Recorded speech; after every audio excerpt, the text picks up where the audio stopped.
acompanhadas por mim? Espero que vocês estejam bem. E hoje eu queria conversar com vocês sobre um assunto que eu conheço assim muito bem, porque muitos fatos eu era jovem quando aconteceu.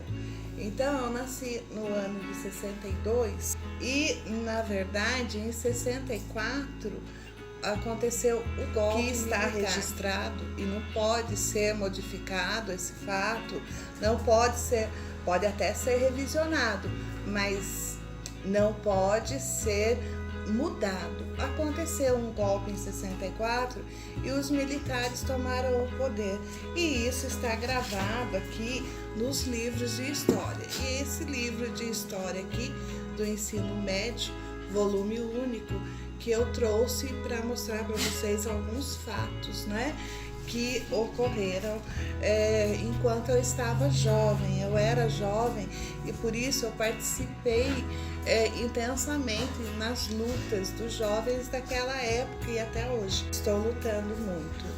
Então eu vou começar com vocês aqui falando, abrindo esse capítulo do livro, que é O Crepúsculo dos Deuses.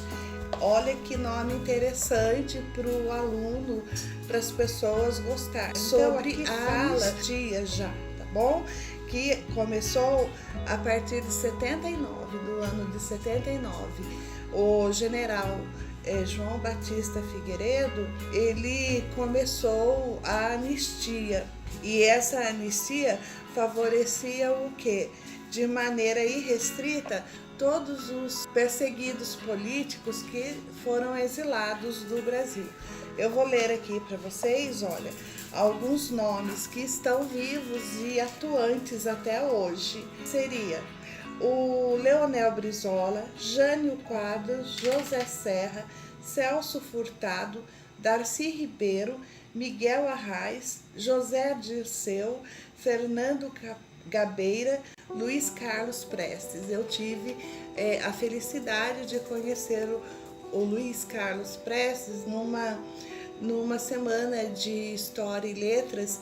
Ele esteve lá na nossa faculdade de História aqui da Universidade de Taubaté, dando palestras e respondendo as perguntas e questionamento dos alunos. Eu era estudante do segundo ano de História, nessa semana de História e Letras que o Luiz Carlos Prestes participou. Ele contava, né, nessa época, eu acho que era o ano de 86, acho, 87, 88, 89. 86, entre 86 e 87, que eu me formei em 89. Ele pôde dar o seu depoimento, como foi a extradição da Olga Benário, que tem uma filha, que teve uma filha do Luiz Carlos Prestes e que vive também até hoje. O Luiz Carlos Prestes já morreu.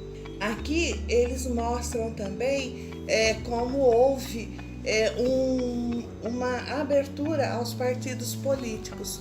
Tá aqui o pluripartidarismo, que é a abertura para vários, e tem a fotografia do sindicalista, que já desponta a figura do Lula. O Lula entrou para a história, não tem quem mude isso. O Lula é parte da história, da nossa história moderna, e eu não posso negar que eu vivi essa época tudo. E aqui nós temos o quê? A conta do milagre econômico. São pessoas desfavorecidas, pessoas mendigas mesmo, pedindo esmola, olha, pedindo ajuda para se alimentar, porque em 80, 82 não tinha o que comer. Fala também a inflação. Olha, a inflação foi a conta do governo militar para o brasileiro. Olha, 232% chegou a inflação. As pessoas não tinham o que comer. Nos supermercados, os preços eram remarcados dia a dia. O meu pai, nessa época, viveu um período... O meu pai e minha mãe, eles viveram um período de, assim, não ter nem quase nada para o que comer. Foi uma coisa horrível que eu vivi e os meus parentes viveram e os meus irmãos viveram também. Então, essa foi a conta que nós pagamos do milagre econômico, que a Regina Duarte falava, cantou lá, presidente Brasil, Brasil, salve a seleção. Essa música era lá do governo militar porque aparecia o falso milagre econômico, que eles chamavam de milagre econômico, um grande desenvolvimento, grandes construções faraônicas, caríssimas, e aí estavam o quê? Aumentando, triplicando a dívida externa do Brasil com o Fundo Monetário Internacional, FMI.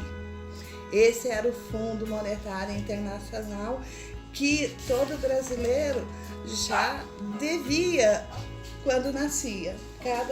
Então tem os indicadores, tudo é colorido. Olha, só não estuda história, só não conhece história, porque aqueles que achavam que o livro tinha muita coisa escrita, ó. Então aqueles que não gostavam de estudar, que inventavam motivos para sair das aulas de história, porque acreditava que a aula de história não levava a nada nem a lugar nenhum. Eles falavam para mim, por que tem que estudar o passado, professora? Já passou, acabou. Conhecimento de tudo que vivemos e tentar não repetir os erros que foram cometidos no passado.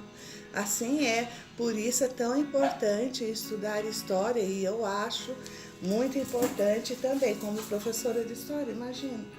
Então, aqui nesse livro ilustrado, colorido, nós temos essa fase da nossa história chamado de a redemocratização, a abertura, as lutas pelas diretas já, porque em ditadura a gente não tinha eleição direta, que eleição direta nós tínhamos? E uma coisa maravilhosa que foi a Constituição de 1988. A Constituição de 1988, também conhecida como a Constituição Cidadã, não é? Porque nós escolhemos pensadamente nos deputados que iriam fazer e escrever a Constituição brasileira, que é vigente até hoje, e que no governo atual muitas pessoas querem acabar com os direitos conquistados dos trabalhadores. Muitas pessoas com essa mentalidade retrógrada de que a ditadura militar foi boa para a população. Não foi boa, não foi boa, foi dura, foi violenta, foi assassina, foi perseguidora do mais variado tipo de gente, economia que retornava aos pobres, não. A inflação foi imensa, as coisas e os preços no supermercado aumentavam dia a dia, era remarcar, tinha uma máquina de remarcação de produtos. Vocês que são mais jovens não vão lembrar porque não existe, acho que até tem hoje, mas é usado em menos vezes do que era anteriormente. Apesar de que eu falei para vocês, a gente vai comprar um café da manhã, fica caro.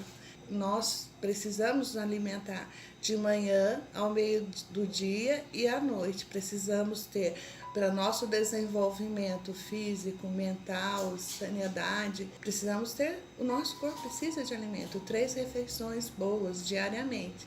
Isso quando não fazemos mais, comemos uma fruta, comemos um biscoitinho, porque nós precisamos, o nosso corpo exige a energia que vem do alimento que a gente ingere.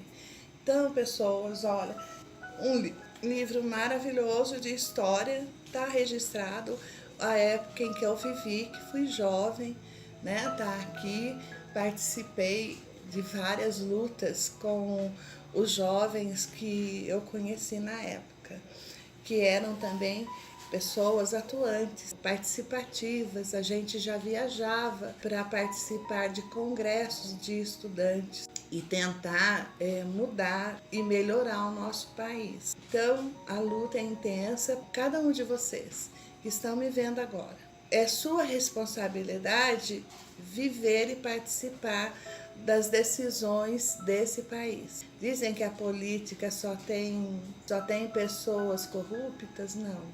Não. Tem muitas pessoas empenhadas em fazer um mundo melhor. Então, vamos procurar saber quem são os candidatos para as próximas eleições, que estão suspensas por enquanto, principalmente aí na sua cidade.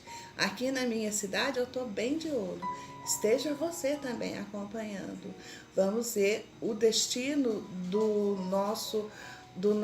da nossa vida, depende a nós nesse momento. Cada um de nós vamos fazer por merecer uma vida com muita fé nos jovens, em todos vocês. Eu me despeço, mandando um beijão para todos, e que o pão não falte para ninguém, e a nossa fé não costuma falhar. Vamos ter fé. Beijão, até mais, tchau, tchau.